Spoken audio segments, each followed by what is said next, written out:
every night when the last story has been read and the last sip of warm milk has been sipped and your eyelashes are as heavy as warm pancakes. The world begins to shift in ways you can't quite see. Not in big, noisy ways with drums and trumpets, but in soft, quiet ways with glimmers and giggles and tiny footsteps that tiptoe through the shadows. You don't hear them, of course. You're too busy dreaming about dinosaurs in tutus or flying sandwiches. But while you're sleeping, the secret helpers come out to do what they do best: help. They are not elves, not quite, and they are not fairies, though they do glitter a bit when they laugh. They are something in between, a little more curious than cats and a little more clever than raccoons. They wear patchwork coats made of fallen leaves, dust bunny scarves, and boots stitched from sock fluff. Their hats are always too big and flop over their ears, and their noses are always red from sniffing around places humans forget to look. They live in forgotten nooks under floorboards, behind picture frames, and sometimes in the pockets of coats that haven't been worn since last winter. When the moon climbs high and the stars are blinking sleepily in the sky, the secret helpers stretch, yawn, and slide out from their hiding spots. They hold tiny lanterns that glow like fireflies and carry satchels filled with magical things. Thread made from giggles, soap bubbles that never pop, pencils that only write kind words, and a small bell that only rings when someone says thank you. The first place they go is your bedroom. Not to wake you, no, never that, but to check that your dreams are properly spinning. They fluff your pillows with cloud whispers and sprinkle dream seeds under your bed. If you had a tricky day, they patch up your dream with kindness thread so the bad parts stay small and the good parts grow bigger. They tug your blanket just right, make sure your stuffed animals are in guard positions, and sometimes whisper encouraging things into your ear like, "You were braver than you think," or "You're growing in all the right ways." Then off they go, slipping through vents and cat doors and keyholes into every room in the house. In the kitchen, they do 1,000 tiny chores no one ever notices. They dust the tops of the spice jars and remind the fridge to hum softly instead of groan.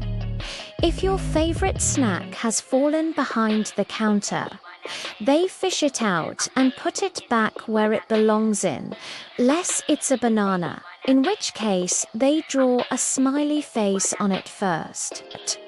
They polish the spoon drawer so that the teaspoons clink more cheerfully in the morning and refill the sugar bowl with sweet dreams just for good measure. In the bathroom, they put extra shine on the soap bubbles and tell the toothbrushes jokes so they'll be more fun to use in the morning. Sometimes they rearrange the towels into secret shapes just to see if anyone notices. And if someone has forgotten to hang up their towel well, the helpers might just nudge it a little, but they don't clean up everything. After all, part of the magic is learning to help, but the most important job of the secret helpers is in the places where feelings live. They tiptoe into hearts that feel heavy and patch up invisible tears. If you had a fight with your sister, or dropped your ice cream cone, or felt left out on the playground, the helpers climb up into your chest, sprinkle a bit of shimmer dust on your heart, and leave behind a note that reads you're still wonderful always. These notes disappear by morning, but they stay inside you, tucked into a place that glows a little warmer when you wake up. Sometimes they visit the pets too. They whisper silly songs into the ears of grumpy cats and give dogs extra dream bones to chase. They remind goldfish they're excellent at swimming in circles and help sleepy hamsters find their way back to their cozy corners. They never wake the animals except for parrots, who always pretend to sleep and then repeat everything the helpers say the next day. That's why some parrots say such curious things. But one night, one starbright cloud-soft night, something strange happened. The helpers arrived at a house that felt stuck. Everything was in its right place. The socks were folded. The windows were closed. The toys were lined up in perfect rows. But the air felt heavy, like a sigh that had lasted too long. The helpers sniffed the air and tilted their floppy hats in concern. Something was missing. Then they heard it.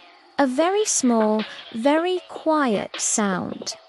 It was coming from the bedroom with the red curtains and the shelf full of dinosaur books. A little girl named Uni was curled up in her bed, not quite asleep, not quite awake, with a frown on her sleepy face and her fists balled tight under her chin. The helpers crept closer, listening to the sighs that whispered out between her breaths. "I wish I didn't feel so." "Nothing," Uni mumbled. "I don't even know why I'm sad. I just am." The helpers gathered around, blinking their gentle eyes. Sad without knowing is the hardest kind of sad to fix. One helper reached into his bag and pulled out a bubble of silly. Another brought out a sprinkle of spiridust, but the smallest helper, who was only the size of a teacup, climbed onto the pillow and said softly, "She needs more than a giggle tonight. She needs a reminder." So the helpers got to work. One climbed onto her shelf and spun her favorite book, so it would open to the page with her favorite line in the morning. Another painted a tiny rainbow on the inside of her windowsill where the sun would catch it. A third helper tucked a note under her pillow that read, "You matter, even on the days you feel invisible." And the tiniest helper curled right into the crook of her arm, glowing gently like a bedtime lantern, just to keep the dark from feeling too dark. By the time morning sun crept in, Junie's frown had faded. She blinked her sleepy eyes, stretched her arms, and sat up. She didn't know why she felt better. She just did. And when she opened her book and saw her favorite line waiting for her, "You are braver than the wildest dragon," she smiled without knowing why. All across the village, the secret helpers yawned, stretched, and slipped back into their hiding spots. They curled into thimble hammocks and envelope beds, ready to sleep until the stars came out again. They didn't need thanks or applause. They didn't even need anyone to know they existed. It was enough that the corners of hearts felt lighter, that spoons clinked cheerfully, and that pillows cradled dreams with just the right softness.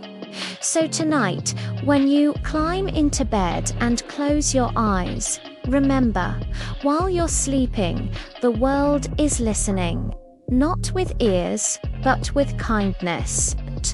And somewhere in the hush between one breath and the next, little hands are fluffing your dreams, little feet are mending your mood, and little hearts are working quietly to remind you that you are loved just because you're you.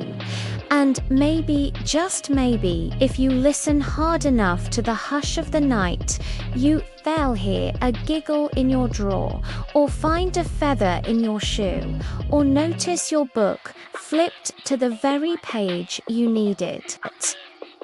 If you do, smile, because now you know the secret. The secret helpers were here.